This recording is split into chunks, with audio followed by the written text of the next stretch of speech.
Hello, welcome back to the Herbalife Nutrition Education Program. I'm Dr. Luigi Groton, Vice President of Nutrition Education. We've been talking about the importance of cellular nutrition. In this lesson, we'll offer some recommendations and tips to start a new regimen as soon as possible. You'll see that the benefits of regular eating do translate into more energy, less hunger, and more control over your eating. Remember, skipping breakfast and missing meals can actually contribute to weight gain and poor health. No matter how busy your life is, give yourself and your loved ones regular healthy meals. If you want to feel different, try it for one day. Let's learn how. Welcome back to the Herbalife Nutrition Education Program. We've learned about the benefits of regular, frequent meals. In this lesson, we'll put this theory into practice. Let's get started. Try to include a balance of nutrients in each of your meals. A mix of healthy proteins and carbohydrates from fruits and vegetables is just the thing to keep your energy up and help you lead an active lifestyle. Did you know? After a meal, blood sugar elevates, allowing you to function without a loss of energy. Low blood sugar causes people to feel tired and weak. Providing the body with protein and carbohydrates throughout the day helps stabilize blood glucose. Protein and carbohydrates also provide energy for your brain, muscles, and heart so that you can feel your best. The more often you skip meals, the more the body anticipates future food shortages, leading to overeating and fat storage. It is important to pay attention to whether you are eating at regular times. If you're skipping meals, you may be overeating later, leading to weight gain. Some people try skipping meals as a way to lose weight, but skipping meals often leads to overeating later.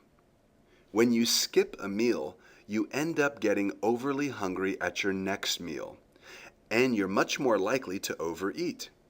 And when you're at your hungriest, you're likely to eat the first thing you can find, which may not be the healthiest thing. Meal skippers sometimes think that it's okay to eat a little extra at the next meal because they tell themselves that they've hardly eaten all day.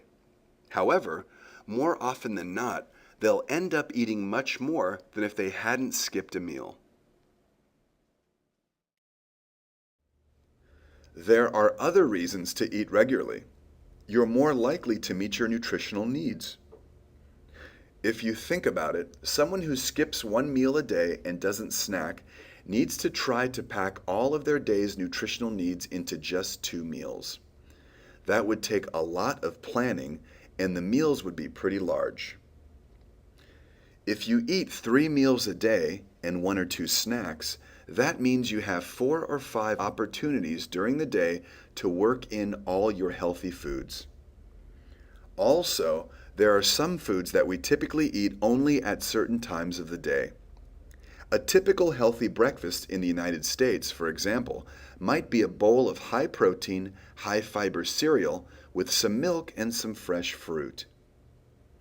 That cereal might go a long way towards meeting daily fiber needs, and a lot of adults don't eat dairy products at any other meal. Skipping breakfast might mean that you don't get enough fiber or calcium-rich dairy products, or even fresh fruit. If you eat about every 3 hours, you'll have a slightly smaller breakfast, lunch, and dinner, and incorporate a snack or 2 into your day. If it is a long time between the afternoon snack and dinner, you may want to have a larger snack in the mid-afternoon and cut back at dinner time. If you sleep late in the morning, you may want to start your day with breakfast at 10 a.m. and add a snack after dinner. Try different ways of arranging your meals and snacks to figure out what works best for you. Fitting 5 small meals into an already busy schedule is difficult, but it can be done. Plan a week's worth of meals at a time. Plan the actual time you will eat each meal. Remember, not every meal needs to be lavishly prepared. Schedule your meals 3 hours apart. This will help keep you energized and you'll never feel hungry. Make sure you have your meals for the next day planned out prior to going to bed. The first step in planning ahead is to plan as many of your meals in advance as you can. If you plan out your dinner meals, be sure to cook up extra portions that you can pack up in a storage container for tomorrow's lunch. When you put that portion aside, you'll be less likely to overeat at dinner time. On weekends, spend a little more time preparing some of your food for the week. For instance, you could cut up raw vegetables for snacks or wash your salad greens, then wrap them in a towel and store them in the refrigerator. And when you have more time to cook, make larger amounts of foods like soups and stews that you can freeze in individual portions. If you're having chicken for dinner, cook extra chicken breasts and then chill them. You can use the sliced meat for sandwiches or salads, or have a few slices with some whole grain crackers for a snack. You have things to do and places to go. Healthy food is not always available, so packing some to take with you is a smart choice. And because you're focusing on smaller meals, you'll find that they are more portable than larger ones. Taking snacks with you means you'll be less tempted by fast foods or high-calorie snack foods. Whole fruits, cut vegetables, and some nuts are all easy to carry with you. You can also pack protein snack bars or protein drink mixes that are quick to prepare and enjoy. Did you know? A 3-meal-a-day culture forces people to fight their natural rhythm by going from lunch to dinner.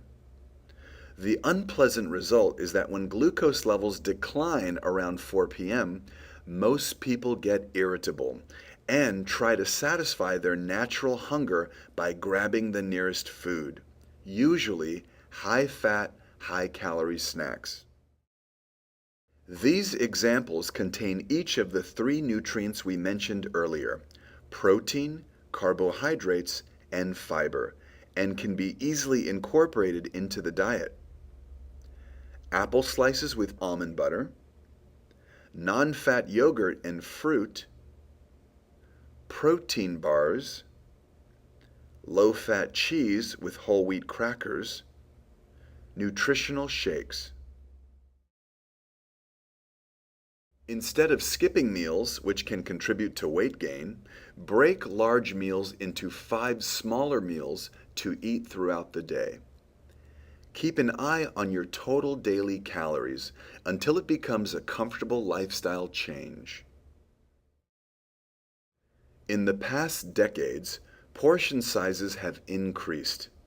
The average size of a dinner plate has increased from 9 inches to 14 inches in the United States. Eating more often means you will have to reduce the portions consumed at each meal. Eat no more than 2 handfuls at each meal, and use smaller plates to control portion sizes. Portion control is key to weight maintenance. If you are eating every few hours, your portions don't need to be large, since you'll be eating again in just a short time.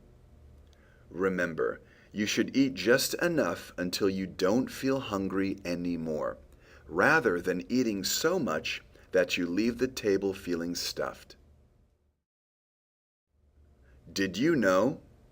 The average fast food burger has 260 more calories today than it did 20 years ago. The portion sizes of so many foods have gotten much larger in the last 20 years or so, and we've come to expect larger servings whenever we eat. Most people will eat however much they are served, whether it's a lot or a little. So determining an appropriate portion really starts as soon as you put the food on your plate. Once it's there, you'll eat it. So get familiar with portion sizes and the calories of your portions to help you keep your calories under control. Eat small, healthy meals frequently to help keep your metabolism high, control your hunger, and help you control your weight. Losing weight naturally takes time and patience, but the result is a healthier life in which you can more easily maintain your weight loss. Here is a great way to get all your meals and snacks at regular times throughout the day and avoid afternoon crashes and hunger. Let's sum up. Eat smaller, more frequent meals throughout the day. Eat those meals at regular intervals to keep your blood sugars stable. Incorporate shakes and protein bars to get the nutrients your body needs. Good work! You have completed another lesson in the Herbalife Nutrition Education Program. Next time, we'll review what we've learned. See you at the next meeting.